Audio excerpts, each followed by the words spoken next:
నడిపించు అందమైన జీవితం కార్యక్రమానికి స్వాగతం. నమస్తే కళ్యాణ్. నమస్తే జయ గారు. కళ్యాణ్ గారు, గీత అనే ఒక అమ్మాయి మనకి మెయిల్ చేసింది. ఆఫీస్లో అది ఎలా ఉందంటే అంటే పెళ్ళైపోయిన అమ్మాయే తను ఫేస్ చేస్తున్న ఇష్యూని తను ఏం చేయాలో తెలియక ఎటు వెళ్ళాలో అర్థం కాక, అంటే ఈ జర్నీని ఇంతటితో ఆపేద్దామా లేకపోతే ముందుకు వెళ్దామా, అన్నట్టుగా అనిపించలేదు నాకు, కానీ పాపం సందిగ్ధంలో ఉందండి. సో డెఫినెట్గా మీతో మాట్లాడిస్తానని చెప్పాను, కాల్ చేస్తానండి. హలో హలో, గీత గారండి? అవునండి, మీరు ఎవరండి మాట్లాడేది? నమస్తే అండి, నేను జయానండి, సుమన్ టీవీ నుంచి. మేడం నమస్తే మేడం. నమస్తే గీత గారు, మీ మెయిల్ చూసామండి. నేను డాక్టర్ గారికి కూడా చెప్పాను, బ్రీఫ్ గా చాలా 1 లైన్ లో చెప్పేశాను నేను. సో మీతోనే మాట్లాడదామనేసి. డాక్టర్ కళ్యాణ్ చక్రవర్తి గారు ఉన్నారు, ఒకసారి మాట్లాడతారా? సార్ నమస్తే సార్. నమస్తే అమ్మా, చెప్పండి అమ్మా. గీత, ఏంటి సమస్య, ఎవరిది? సార్ నా పేరు వచ్చేసి గీత, మా ఆయన పేరు వచ్చేసి కృష్ణ సార్. మా ఇద్దరికి మ్యారేజ్ అయ్యి 1 ఇయర్ అవుతుంది సార్. అతనిని మా ఆఫీస్ లోనే మీట్ అయ్యాను. తను వచ్చేసి మా హెచ్ఆర్ అండి. సో అతను ఎలా అంటే గుడ్ లుకింగ్ అన్నమాట, ఎవరు చూసినా ఈజీగా అట్రాక్ట్ అయిపోతారు తనకి. సో నేను కూడా అలానే అట్రాక్ట్ అయిపోయాను కృష్ణ గారికి. సో అలా రోజు మాట్లాడుతూ ఉంటాము ఆఫీస్ లో. సార్ ఏం చేస్తున్నారు ఏంటి అనేది అలా మాట్లాడుకుంటూ కన్వర్జేషన్ అనేది స్టార్ట్ అయింది మ్యామ్. నాకు ఏంటంటే బాగా నచ్చేసారు, అతను మాట్లాడే విధానం గానీ ఉండే విధానం గానీ చాలా బాగా నచ్చేసారు. ఆఫీస్ కి ఒక రోజు వస్తుంటారు, ఒక రోజు రారు. సో నేనేంటంటే తన కోసం వెయిట్ చేస్తూ ఉంటాను ఆఫీస్ లో ఎప్పుడు వస్తారా అని. అలా కంటిన్యూగా ఒక 20 days రాలేదండి. నేను ఎందుకు రావట్లేదు ఏంటి అన్న కన్ఫ్యూజన్ లో నేను సార్ కి కాల్ చేశాను, హెచ్ఆర్ సార్ కాల్ చేసి, సార్ ఏంటి ఎందుకు రావట్లేదు, ఇలా 20 days అవుతుంది కదా మీరు రాకుండా అనేసి అడిగితే, నేను ఇలా జాబ్ మానేశాను అనేసి అన్నారు. ఎందుకు సార్, ఏమైంది, రీజన్ తెలుసుకోవచ్చా అనేసి అడిగితే, నా పర్సనల్ ఇష్యూ అందుకనే రావట్లేదు అనేసి అన్నారు. సో మళ్ళీ నేను 2 days తర్వాత నేను మళ్ళీ రిటర్న్ కాల్ చేశాను. సార్ ఒకసారి కాఫీకి కలుద్దాము, వెళ్దామా ఈవినింగ్ అనేసి అడిగాను. సార్ అన్నారు లేదు నేను రానమ్మా అనేసి అన్నారు. నేను మళ్ళీ నెక్స్ట్ డే మళ్ళీ కాల్ చేసి, సార్ మళ్ళీ మీట్ అవుదాము, మీతో కొంచెం మాట్లాడాలి, మీకు ఒకటి చెప్పాలి, రండి సార్ కాఫీకి అనేసి చెప్పాను. తను వచ్చారు. సో అంటే పర్సన్ అనేది టోటల్ డిఫరెంట్ గా చేంజ్ అయిపోయారు.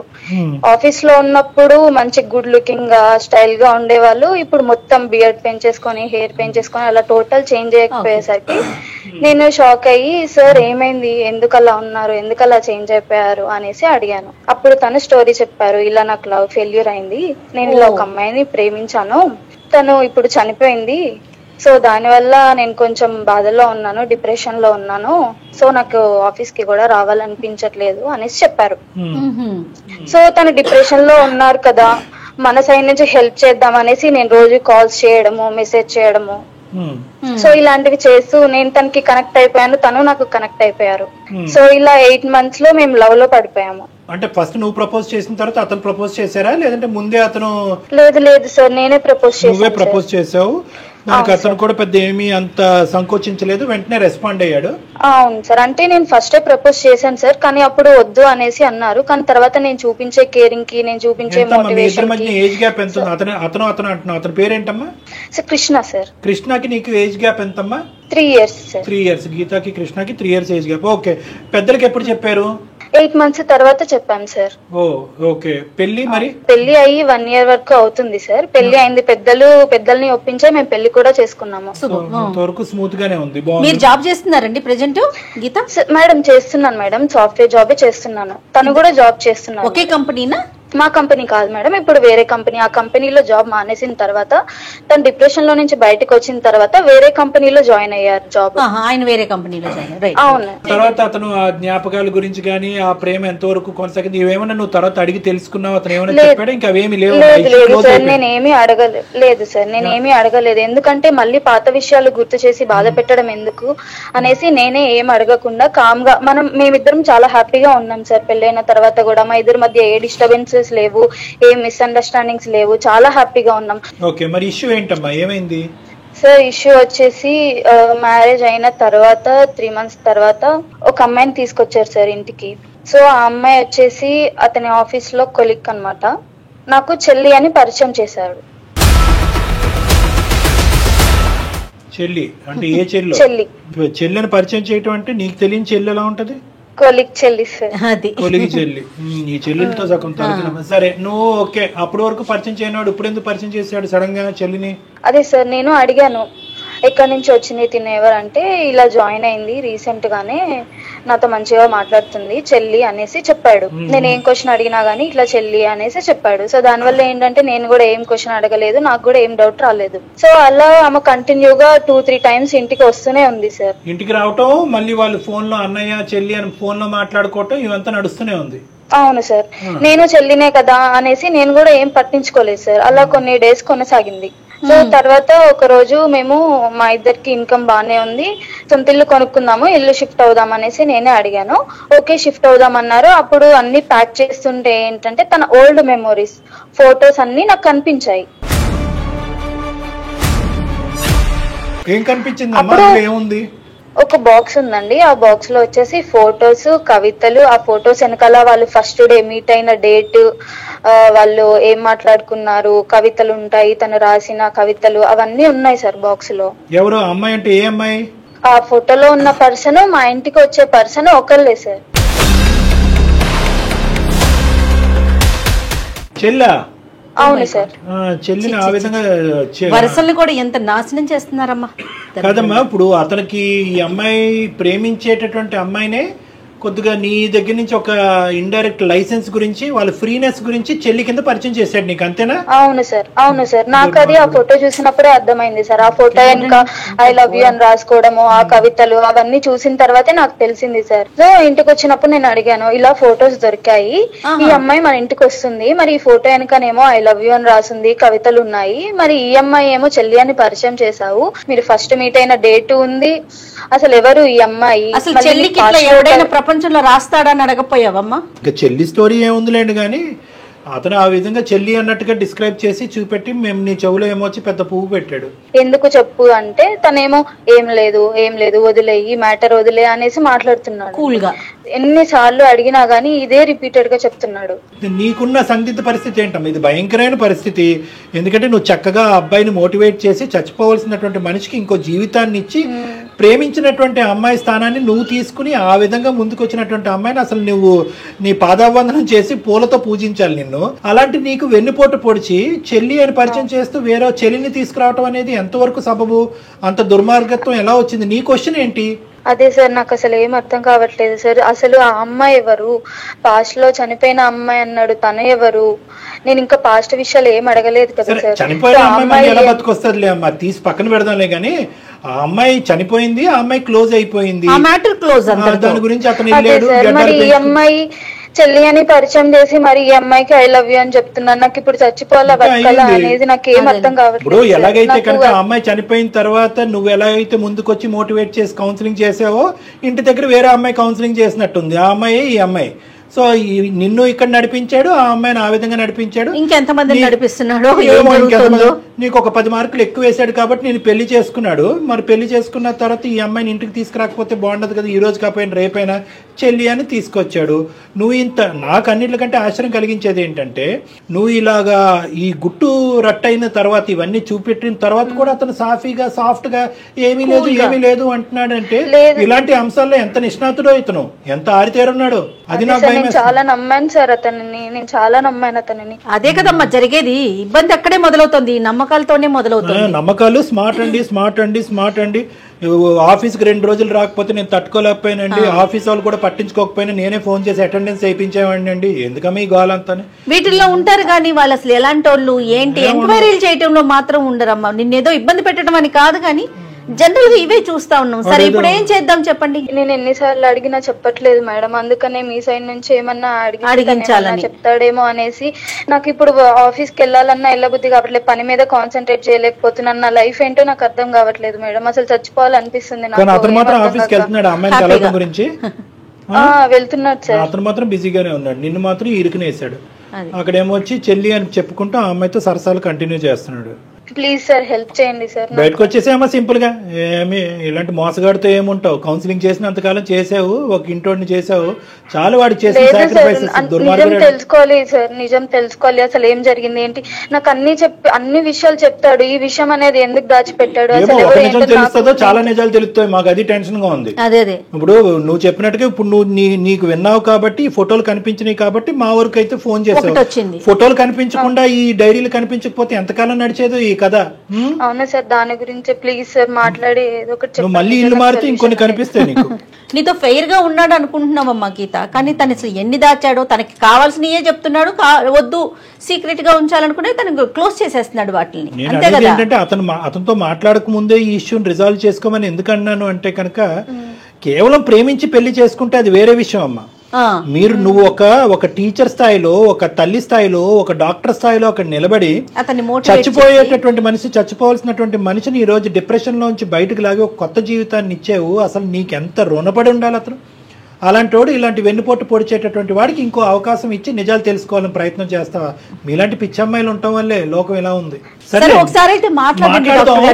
ఏమో మా అందరికీ తెలియని మంచితనం నువ్వు చూసావు కాబట్టి నువ్వు ఇంకో అవకాశం ఇవ్వాలి అని అనుకుంటున్నావు. ఆ మహానుభావుడు ఏంటి, ఆ మహనీయత ఏంటి అన్నది మేము కూడా చూస్తాం. ఒకసారి ఫోన్ కల్పమ్మా. మీరు మాట్లాడుతున్న వ్యక్తి మీ కాల్ ను హోల్డ్ లో ఉంచారు, దయచేసి లైన్ లో వేచి ఉండండి. హలో కిట్టు, ఎక్కడున్నావు? నేను బయటకు వచ్చిన కన్నా. మళ్ళీ ఆ అమ్మాయితోనే వెళ్ళావా? ఏ అమ్మాయి? నాకెవరున్నారు, నువ్వు తప్ప. ఏ అమ్మాయి ఏంటి, మన ఇంటికి వస్తుంది కదా, ఇప్పటికి 3-4 సార్లు వచ్చింది. ఆ ఫోటోలు చూపించాను. ఆ అమ్మాయి ఎవరో చెప్పట్లేదు కదా, ఎన్నిసార్లు అడిగినా. ఏం జరుగుతుంది కిట్టు, చెప్పు కిట్టు. నేను ఇంత లవ్ చేసి పెళ్లి చేసుకున్నాం కదా, మనం బానే ఉన్నాం కదా, ఏమైంది ఇప్పుడు? ఎందుకు ఇంకొక అమ్మాయితో? అవునమ్మా, చెల్లితో ఇప్పుడు ఏం సంబంధం మనతో? మనం బాగుంటున్నాం కదా, అసలు ఆమె మ్యాటర్ ఎందుకు వచ్చింది మనకి? మరి ఏం సంబంధం లేనప్పుడు అక్కడ ఐ లవ్ యూ కవితలు ఎందుకు రాసావు కిట్టు?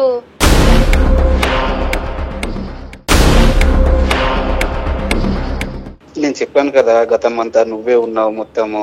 లేదు కిట్టు, నువ్వు ప్రతిసారి ఇలానే మాట మారుస్తున్నావు. ప్లీజ్ కిట్టు, చెప్పు కిట్టు, నేను చచ్చిపోతాను లేదంటే. అంత మాటలు ఎందుకు మాట్లాడుతున్నావు కన్నాను? మరి నువ్వు అలానే చేస్తున్నావు కదా, ఎన్ని టైమ్స్ అడిగినా ఇలానే అంటున్నావు. ఇంకా ఎన్ని రోజులు చెప్పు? ఆ అమ్మాయి ఏమో ఇంటికి వస్తుంది చెల్లి అంటున్నావు, అక్కడేమో ఐ లవ్ యూ అని రాసింది. నేను ఎలా నమ్మాలి చెప్పు? నేను చూసుకోవడంలో నీకేమైనా తేడా అనిపించిందా కన్నా చెప్పు.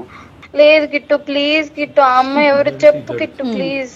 నేను ఇన్ని టైమ్స్ అడిగినా నువ్వు చెప్పట్లేదు. అందుకనే నేను అందమైన జీవితం జయ మేడం గారికి నేను మెయిల్ సెండ్ చేశాను. మేడం మాట్లాడతారు, మేడంతో మాట్లాడు. టెన్షన్ లో మాట్లాడుతా ఉంది. నమస్తే అండి కృష్ణ గారు, చాలా బాధలో ఉన్నట్టున్నారు మీరు. నమస్తే. నమస్తే మేడం. అదే చాలా బాధగా అనిపిస్తోంది మీ వాయిస్. అది కూడా ఇది సుమన్ టీవీ అందమైన జీవితం ప్రోగ్రామ్ అండి. నాతో పాటు డాక్టర్ కళ్యాణ్ చక్రవర్తి గారు కూడా లైన్ లో ఉన్నారు. గీతకి ఏం మాట్లాడాలో, తనకి ఏం చేయాలో తెలియక మా దాకా వచ్చారండి, మాకు మెయిల్ చేశారు మీ ఇద్దరి మధ్య జరుగుతున్న ఇష్యూ గురించి. ఏంటండి ఈ వ్యవహారం ఏంటి? నాకు ఆ రిలేషన్ ని చెప్పడానికి కూడా నాకు నోట్లోంచి మాట రావట్లేదు. మీరు చెప్పిన రిలేషన్ వేరు, అక్కడ జరుగుతున్నది వేరు. అసలు అమ్మాయికి ఏం పాలు పోవట్లేదు. ఇప్పుడు అలా కాదు. ఇప్పుడు ఆ అమ్మాయి ఇప్పుడు ఈ అడ్డంగా వాదన అనేది చాలా దరిద్రంగా ఉంది. ఒక అమ్మాయిని తీసుకొచ్చావు, 1-2 సార్లు ఏమొచ్చి చెల్లి చెల్లి అని పిలిపించావు, చెల్లి అని అన్నావు, పరిచయం చేసావు. ఆ అమ్మాయి ఏమొచ్చి అసలు సిగ్గు లేకుండా నేను అన్నయ్య అని అంటుంది. ఆ అమ్మాయి ఎవరో తీరా కట్ చేసి చూస్తే కనుక ఈ అమ్మాయిని ఎందుకు ఇప్పుడు పిచ్చిదాన్ని చేస్తున్నారు మీరు? వాస్తవాలకు నిజాన్ని ఒప్పుకోవచ్చు కదా మీరు. ఫోటోలు వెనకాతలు ఏమొచ్చి మీ ఇద్దరు లవ్ స్టోరీలు కథలుగా రాసున్నాయి, కవితలు ఉన్నాయి, ఇంకా చండాలం అంతా ఉంది. ఈ చండాలం అంతా చూసిన తర్వాత కూడా ఇది నిజం కాదు, ఆ అమ్మాయి చెల్లే చెల్లే చెల్లే అని చెప్పి ఎవరిని పిచ్చోలు చేస్తున్నారు మీరు? నువ్వు తీసుకొచ్చినటువంటి అమ్మాయి ఎవరు? నీ గతంలో జరిగినటువంటి ఆ స్టోరీ ఏంటి? ఆ కథ చెప్తూ గెడ్డలు పెంచుకుని ఈ అమ్మాయిని ఎందుకు ట్రాప్లో వేసావు? అసలు వాస్తవానికి నీ గతంలో ఒక స్టోరీ ఉందా, లేదంటే ఈ అమ్మాయిని పడేసే దాని గురించి నువ్వు ఆడినటువంటి ఒక నాటకమా?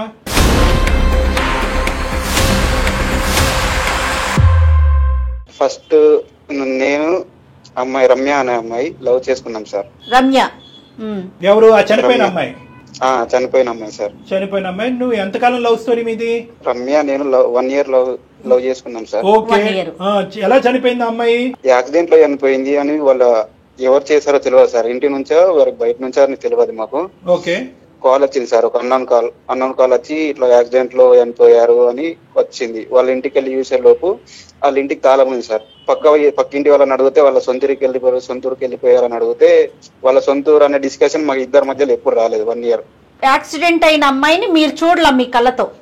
మా కళ్ళతో నేను చూడలేదు మేడం. అసలు మేము చనిపోయిందని నేను డిప్రెషన్ లో ఉన్నాను సార్. 1 year డిప్రెషన్ లో ఉండే టైంలో గీత అప్పుడు పరిచయం అయింది సార్ ఆఫీస్ లో నాకు. ఓకే. ఆమె వచ్చిన డిప్రెషన్ లో నుంచి బయటకి ఏదో ఒక మోటివేషన్ చెప్పి బయటకు తీసుకొచ్చేది మేడం నన్ను.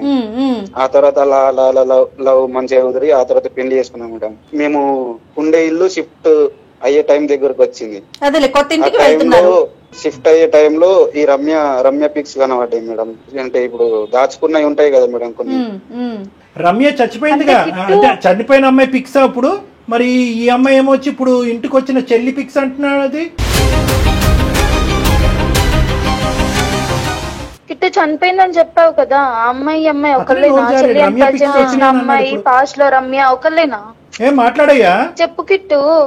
హలో హలో కాదు బోలో. ఇద్దరు ఒకటే కన్నా. నాకు ఎందుకు చెప్పలేదు కిట్టు? మరి ఎంత పెద్ద ట్విస్ట్. ముందే చెప్పొచ్చు కదా. హ్యాపీగా ఉండే లైఫ్ ని ఇప్పుడు దాన్ని చీల్చడం కరెక్ట్ కాదు కదా రమ్య. అయితే మోసం అలా అని చేస్తావా? చెల్లి అని పరిచయం చేస్తావా? మోసం చేస్తావా? చెల్లి అని పరిచయం చేస్తావా? చనిపోయిన అమ్మాయి ఎలా వచ్చింది అసలు? అసలు ఆ రమ్య చనిపోయిందని అన్నావు కదా, అంటే నువ్వు చూడలేదు కాబట్టి అమ్మాయి చనిపోలేదా? రమ్య మళ్ళీ ఎలా ప్రత్యక్షమైంది? అవును సార్, నేను చూడలేదు కాబట్టి నేను నమ్మాను. 1 year డిప్రెషన్ లో ఉన్నాను. ఆ తర్వాత నేను ఆఫీస్ లో మళ్ళీ హెచ్ఆర్ గా జాయిన్ అయినప్పుడు మళ్ళీ మెయిల్ వచ్చింది రమ్య అదే పేరుతోని, సేమ్ అదే పేరుతో వచ్చేప్పుడు నేను వెంటనే కాల్ చేసి రమ్మన్నాను ఆఫీస్ కి. అప్పుడు ఏమైందంటే వాళ్ళ అమ్మ నాన్న ఇద్దరు విడిపోయారు సార్ మేం చేయబట్టి. వాళ్ళ అమ్మ వేరే పెళ్లి చేసుకుంది, వాళ్ళ నాన్న వేరే పెళ్లి చేసుకున్నాడు.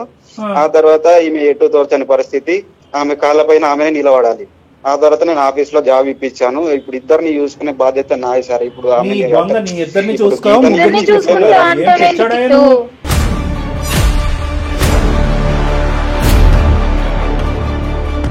ఎక్కడ తీసుకోవాలి? అలా కాదు, నువ్వు ఇద్దరిని చూసుకుంటావు నలుగురిని చూసుకుంటావు అనేది తర్వాత మాట్లాడదాం. ఇక్కడ పాయింట్ ఏంటంటే కనుక రమ్య చనిపోయింది అనుకున్నటువంటి రమ్య వెంటనే మళ్ళీ నీ లైఫ్ లోకి ఎందుకు రాలేదు? ఇప్పుడు మధ్యలో గ్యాప్ ఎందుకు ఇచ్చింది? 1 year ఏం చేసిందంటే ఆ గ్యాప్ లో ఆవిడేమైనా బిజీగా ఉందా? ఆమెని ఇంట్లో అరెస్ట్ చేశారంటే హౌస్ అరెస్ట్ చేసి ఫోన్లన్నీ తీసేసుకుని మాట్లాడనివ్వకుండా చేశారు. అవును. మళ్ళీ వాళ్ళ అమ్మ నాన్నకి ఏం ప్రాబ్లం వచ్చింది? వాళ్ళిద్దరు వేరే వేరే పెళ్లిళ్ళు చేసుకున్నారు అసహ్యంగాని. అయ్యో ఏమయ్యా, నువ్వు ఏమైనా ఖర్చు చెప్తున్నావా మాకు? నిజమా ఇదంతా? గీతతో పెళ్లి అయ్యాక సార్ 1 year అంటే ఈ మధ్యలో మంచి హ్యాపీగా ఉండే లైఫ్ లో ఈ తర్వాత 3 months తర్వాత వచ్చింది. పెళ్లి అయిపోయినాక వచ్చినప్పుడు అమ్మాయిని ఆదుకోవాలంటే ఉద్యోగం ఇచ్చావు, అంతవరకు చూసుకో. అంతేగాని ఈ దరిద్రాలన్నీ ఏంటండి? పెళ్లి అయిపోయినోడివి నువ్వు చెల్లని పరిచయం చేయటం ఏంటి? అవును మేడం, ఇప్పుడు నా వల్ల తన లైఫ్ డిస్ట్రాయ్ అయింది కాబట్టి నేను చూసుకోవాలన్న ఒక ఎట్లా చూసుకుంటారండి? అసలు నీ వల్ల డిస్ట్రాయ్ అయిందని నువ్వు ఎలా అంటావు? ఆ అమ్మాయి యాక్సిడెంట్ అయిపోయినట్టు చనిపోయినట్టు తల్లిదండ్రులు ఇంట్లో ఏమో హౌస్ అరెస్ట్ చేసినట్టు అక్కడంతా కథ జరిగితే నీ మీద నువ్వు నిందెందుకు వేసుకుంటున్నావు? నా వల్ల అయ్యిందని చెప్పి. మేడం మీరే చెప్పండి మేడం, సార్ మీరే నాకు న్యాయం చెప్పాలి. చాలా అన్యాయం కాదు. ఇప్పుడు నీ మనసులో ఏముంది కృష్ణ? ఇప్పుడు నువ్వేం చెప్పాలనుకుంటున్నావు? ఇందాకటి నుంచి నువ్వు ఒక మాట అంటున్నావు. చెప్పు కన్నా. ఇన్ని రోజులు నమ్మాను కాబట్టి నువ్వు చెప్పినవన్నీ నమ్మాను. ఇప్పుడు ఆ ఫోటో చూసిన తర్వాత నాకు నమ్మకం అంతా పోయింది. ఇప్పుడు నమ్మకం రావాలంటే ఏం చేయాలి కన్నా చెప్పు. నువ్వు చెప్పి ఏం చేయాలి? ఇప్పుడు ఆ అమ్మాయి ఈ అమ్మాయిని కూడా అన్నయ్య అని చెప్పి వేరే వాళ్ళని తీసుకొచ్చి ఇంట్లో కూర్చోబెట్టాలా? ఓకేనా నీకు? మరి అది కూర్చోబెడుతుంది సార్. నేను ఇప్పుడు చెల్లె అని చెప్పి ఇంటికి వచ్చి తీసుకొని వస్తున్నాను కదా సార్. నేను దుర్మార్గుడా, ఇప్పుడు నేను చెల్లె అని చెప్పడానికి సార్ ఒక రీజన్ ఉంది. ఇప్పుడు హ్యాపీగా ఉండే లైఫ్ లో మేము హ్యాపీగా మళ్ళీ ఇప్పుడు అది నాకు పాస్ట్ అదే అమ్మాయి ఇదే అమ్మాయి అని చెప్పామనుకో లైఫ్ కూడా అంటే ఇక్కడ నా హ్యాపీ లైఫ్ అని అంటున్నావు. ఏమయ్యా, ఎంతకాలం చెప్తే ఈ ప్రయాణం చేద్దాం అంటే మోసం చేసైనా కూడా ఈ అమ్మాయిని గీతని హ్యాపీగా ఉంచడమే నీ కర్తవ్యమా? కుదిరినన్ని రోజులు ఇలానే చెప్పేవాడిని. అలాగే చెప్పాలా? ఎక్కడ దొరకవయ్యా నువ్వు? చెల్లి అని పరిచయం చేసినటువంటి అమ్మాయి నీ చెల్లి కింద పరిచయం చేసావా, లేదంటే గీత ఇదిగో నీకు చెల్లి లాంటిదని చెప్పి అమ్మాయిని పరిచయం చేసావా? గీత నీ చెల్లి లాంటిదని పరిచయం చేసావా? అమ్మ నీ దుంపతేగా, నువ్వు మామూలు కాదురా. కాదు ఇప్పుడు అయితే ఇప్పుడు నీకు ఆ అమ్మాయికి చెల్లి, నీకు మరదలా? ఏం మాట్లాడుతున్నావు? నీకు అసలు బుర్ర ఉందా? అసలు నిన్ను ఎలా వర్ణించింది అంటే ఆ అమ్మాయి ఇందాక గీత రాముడండి దేవుడండి, అసలు అటువంటి అతను అటువంటి హ్యాండ్సమ్ ఏమో ఎంత హ్యాండ్సమ్ గా ఉన్నావు మాకు కనిపించలే కానీ ఫోన్ లో ఉన్నావు. ఇంత గొప్పోడండి అంత గొప్పోడంటే కనుక ఆ అమ్మాయి నిన్ను డిప్రెషన్ నుంచి బయటికి లాగేసి నిన్ను గట్టినేసి ప్రేమించి పెళ్లి చేసుకుందంటే కనుక నువ్వు ఎంత మహాత్ముడో ఎంత మహనీయుడో అని అనుకున్నావు. తీరా చూస్తే నువ్వు ఇంత చిల్లర వేషాలు వేస్తున్నావు ఏంది? మళ్ళీ ఒక కంపెనీలో హెచ్ఆర్ గా చేస్తున్నారంటే ఎంత తెలివి ఉండాలి? ఏం కంపెనీ అండి అది? మీరు పనిచేసే కంపెనీ అనకూడదు కానీ. కాదు, నీకు అసలు ఇంగితం ఉందా? అసలు నీకు బుర్ర పనిచేస్తుందా? లేదంటే తెలివైన వాడు అమాయకుడి కింద మాట్లాడుతున్నావా? లవ్ చేసిన అమ్మాయి విడిపోయిన తర్వాత అంటే చనిపోయిన తర్వాత మళ్ళీ ప్రత్యక్షం అయితే కళ్ళ ముంగట ఎలా ఉంటుంది సార్? మీరు ఎలా తీసుకుంటారు సార్ దాన్ని? మరి నాకు ఒకసారి చెప్పండి సార్. ఎవరు ఎలా తీసుకోరు. ఇప్పుడు ఈ అమ్మాయిని ఎవరినైతే నువ్వు ప్రేమించి పెళ్లి చేసుకున్నావో, ప్రేమించి పెళ్లి చేసుకున్నటువంటి ఈ అమ్మాయి నమ్మి నీ జీవితంలోకి ఎంటర్ అయినటువంటి అమ్మాయికి ఏం న్యాయం చేస్తావు అనేటటువంటిది ఒకటే ఒక దారి, అంతే. మళ్ళీ ప్రత్యక్షమైనటువంటి అమ్మాయి మాకు ఇద్దరు గొడవలు కాలేదు సార్. మాకు సార్ ఒక్క నిమిషం అమ్మా, ఇప్పుడు మంచి మాట అన్నావు అమ్మా. ఈ రోజు నువ్వు ఇందాక నేను అన్నాను, అటువంటి దుర్మార్గుడు అతని మూర్ఖుడిని తో మమ్మల్ని మాట్లాడమంటావేంటమ్మా? నీకే వెన్నుపోటు పొడిచేటటువంటి వాడితో మాట్లాడతావేమో అంటే కనుక అట్లీస్ట్ ఇతనితో మాట్లాడితే కనుక ఇతను మాట తీరులో సార్ నేను పొరపాటు చేశాను, ఇటువైపు ఉన్న భార్యకి అటువైపు ప్రేమించినటువంటి అమ్మాయికి సమన్యాయం చేయాలనేటటువంటి ఉద్దేశంతో ఆ అమ్మాయికి ఒక జీవితం అందించాలనే ఉద్దేశంతో నేను ఒక తప్పు చేశాను, నన్ను క్షమించండి, నా చేయరానటువంటి అన్యాయం నా భార్యకి చేశాము అనేటటువంటి పశ్చాత్తాపం అతని మాటలోంచి కనిపిస్తుంది వినిపిస్తుందేమో అని అనుకున్నా. ఎక్కడన్నా పశ్చాత్తాపం ఎపాలజీ కనిపిస్తుందా? ఎక్కడా లేదు. దుర్మార్గుడు ఇప్పుడు మళ్ళీ ఏం చెప్తున్నాడంటే నా చెల్లి కింద కాదండి, నా భార్య చెల్లి కింద పరిచయం చేశాను కాబట్టి నాకు మరదలు అవుతుంది కాబట్టి ఇద్దరితో లింక్ పెట్టుకుంటాను అంటున్నాడు. ఏం మాటలమ్మా? ఒప్పుకుంటారా? మీ తల్లిదండ్రులు ఇక్కడ తీసుకొచ్చి కూర్చోబెడతా ఒప్పుకుంటారా? లింక్ ఏంటి సార్? దీన్ని ఏమంటారు? సార్ దీన్ని చూసుకోవడం అంటారా సార్? దీన్ని చూసుకోవడం అంటే కనుక ఏ చూసుకోవడం అంటారా సార్? దీన్ని ఈ మనస్సాక్షిమే చెయ్యేసుకుని ఇప్పటికీ ఎప్పటికీ రమ్య అనేటటువంటి రీ ఎంట్రీ ఇచ్చినటువంటి అమ్మాయి నాకు చెల్లితో తల్లితో సమానం నువ్వు చెప్పగలవా? అప్పుడు నేను లవ్ చేసిన అమ్మాయికి మరి ఎలాగా? మరి నేను ఎలా కిట్టు? మరి నేనేంటి కిట్టు? నువ్వు వైఫ్ తనేంటి? మరి తను అమ్మాయి నైఫా? తను ప్రేయస్ అంట. ఏం మాట్లాడుతున్నావు? ఏమయ్యా ఏం మాట్లాడుతున్నావు? ఎవరికి చేస్తున్నావు ఫోన్? అర్థమైందా? ఎవరితో మాట్లాడుతున్నావు తెలుస్తుందా? నీ కాల్ అంతా మొత్తం అంతా రికార్డ్ అవుతుంది ఇక్కడ. తెలుసు సార్, తెలుసు.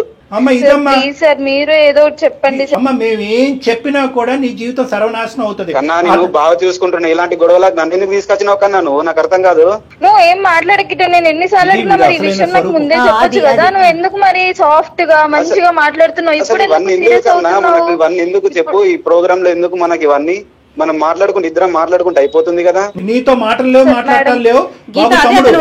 ఇప్పుడు అసలైనటువంటి స్వరూపం ఇప్పుడు వచ్చింది. ఇప్పుడు వరకు ఇతన్ని ఇలా నిలదీసి ఇలా ఎండగట్టేటటువంటి వాళ్ళు ఎవరు లేకపోయేటప్పటికి అసలైనటువంటి స్వరూపం బయటకు వస్తుంది.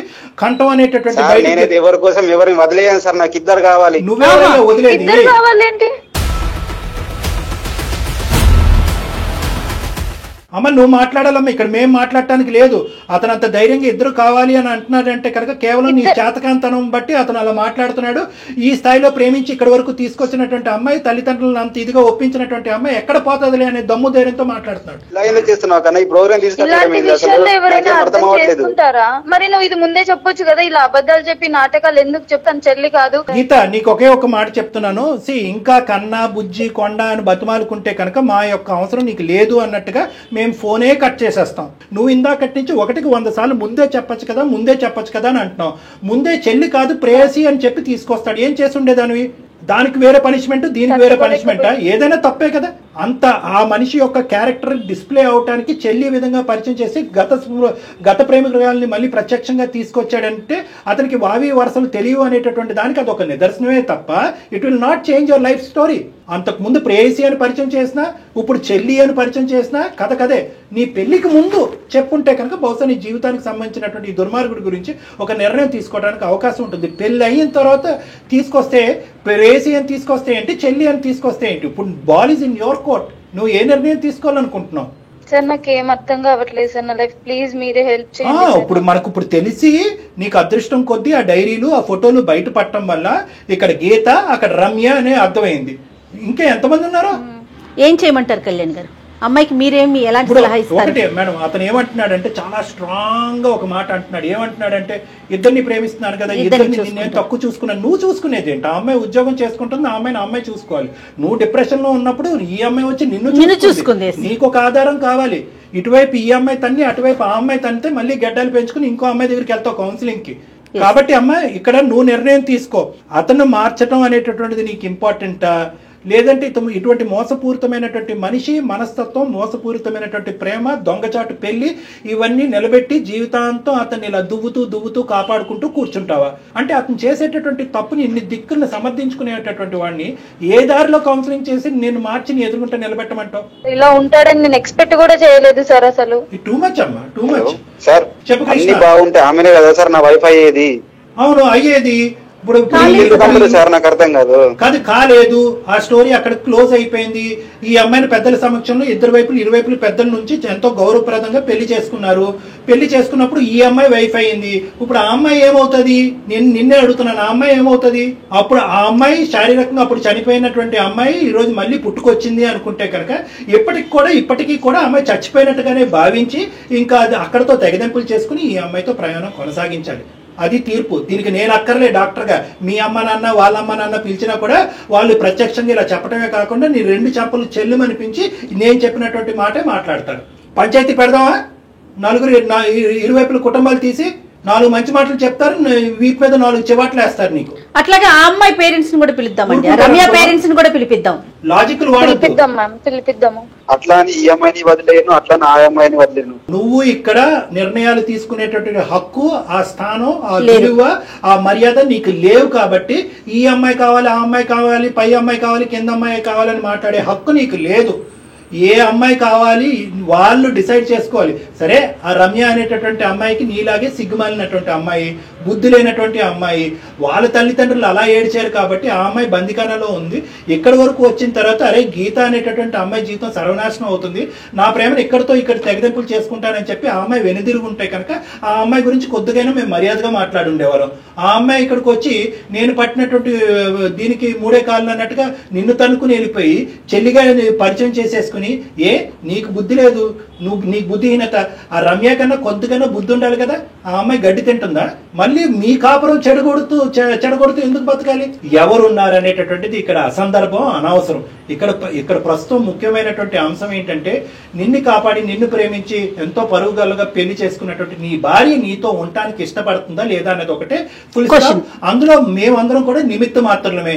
ఎన్ని విధాలుగా నువ్వు వెన్నుపోటు పొడిచేవు అనేటటువంటిది ఆ అమ్మాయి చెవులారా ఇప్పుడు విన్నది, కళ్ళారా చూసింది, అన్ని దరిద్రాలు చూసింది. ఏ ఆడది చూడకూడనటువంటి, ఏ భార్య చూడకూడదు చూసింది. మీ ఇద్దరి యొక్క అదృష్టం ఏంటంటే ఈ అమ్మాయి ప్రెగ్నెంట్ కాదు, పిల్లలు కూడా లేరు. కాబట్టి ఆ అమ్మాయి తీసుకునేటటువంటి నిర్ణయానికి మేము పూర్తిగా సపోర్ట్ చేస్తాం. మీ ఫ్యామిలీ మెంబర్స్, వాళ్ళ ఫ్యామిలీ మెంబర్స్ కూడా పిలిపించి ఇదే వేదిక మీద కూర్చోపెట్టి ఎంత అన్యాయం జరిగిందన్న చేస్తాం.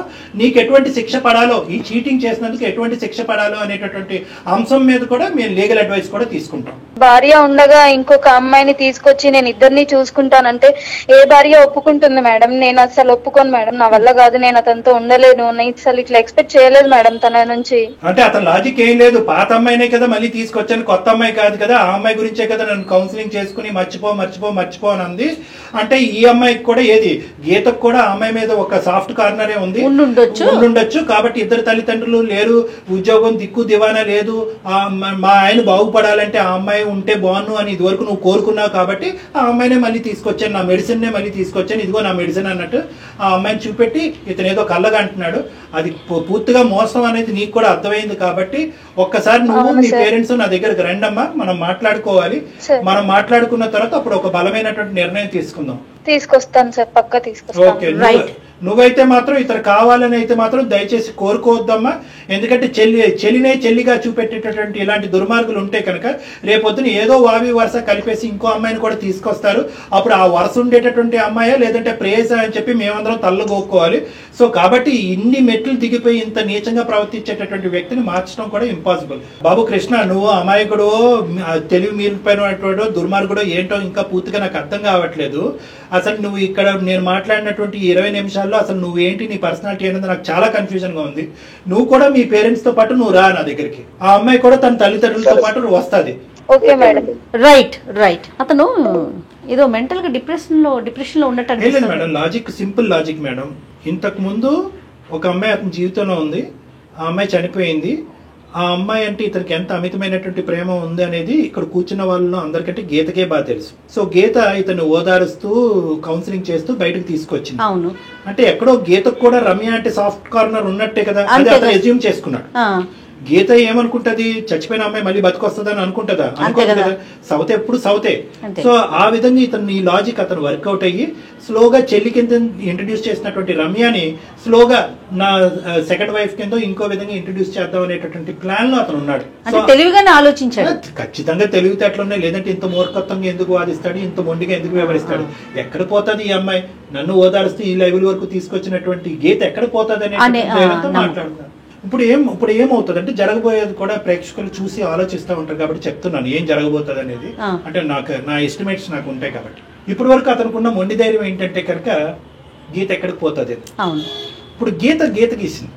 గీత గీసింది అంటే పోరా బాబు, నువ్వు ఇద్దరిని ఉంచుకునేది, నిన్ను చూసుకునేది, ఇద్దరికి సమన్యాయం చేసేది ఏంటి, నువ్వు ఏదైనా న్యాయం చేసుకుంటే అక్కడికే చేసుకోపో, అమ్మాయి దుబేరా బాబు అన్నట్టు మాట్లాడింది కదా. ఇప్పుడు అతనికి రియలైజేషన్ వచ్చి ఫోన్ పెట్టేసే ముందు ఫోన్ పెట్టేస్తూ సార్ నేను కూడా వస్తాను అంటే మెట్టు దిగాడనమాట.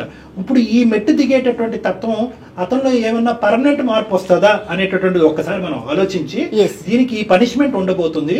ఇదే విధంగా నీకు ఏ విధంగా అయితే గీత కౌన్సిలింగ్ చేసి నీ జీవితంలో గీతను బయటికి లాగేస్తామో అదే విధంగా రమ్యను కూడా కౌన్సిలింగ్ చేసి ఆ అమ్మాయి కూడా నీ జీవితంలో లేనట్టుగా చేస్తా ఉంటే కనుక అప్పుడు ఇంత గెడ్డం కాదు, మొత్తం పెద్ద తోకలాంటి గెడ్డం పెంచుకుని రోడ్డు మీద అడుగుతున్నాడు. కాబట్టి ఆ పరిస్థితి, ఆ థ్రెట్ ఇతనికి చూపెట్టగలిగితే కనుక మార్పు రావడానికి ఒక అవకాశం ఉంది. ఆ మార్పు వచ్చేటట్టు ఉంటే, ఆ మార్పు పెర్మనెంట్ అనేటటువంటి నమ్మకం నాకు వస్తే అప్పుడే వీళ్ళిద్దరిని కలుపుదాం, లేదంటే వద్దు మేడం. డెఫినెట్ గా కళ్యాణ్ గారు మీరు ఇంత బలంగా చెప్తున్నారు అంటే కనుక అతని క్యారెక్టర్ ఏంటో అర్థమవుతా ఉంది. డెఫినెట్ గా మిమ్మల్ని కలిసాక దాన్ని బట్టి నిర్ణయం తీసుకుందాం. రైట్ అండి, నమస్తే. కాళ్లలో నొప్పి, నరాల వాపు వంటి లక్షణాలతో బాధపడుతున్నారా? వెరికోస్ వెయిన్స్ లో అత్యాధునిక చికిత్స ఏవిస్ వాస్కులర్ సెంటర్.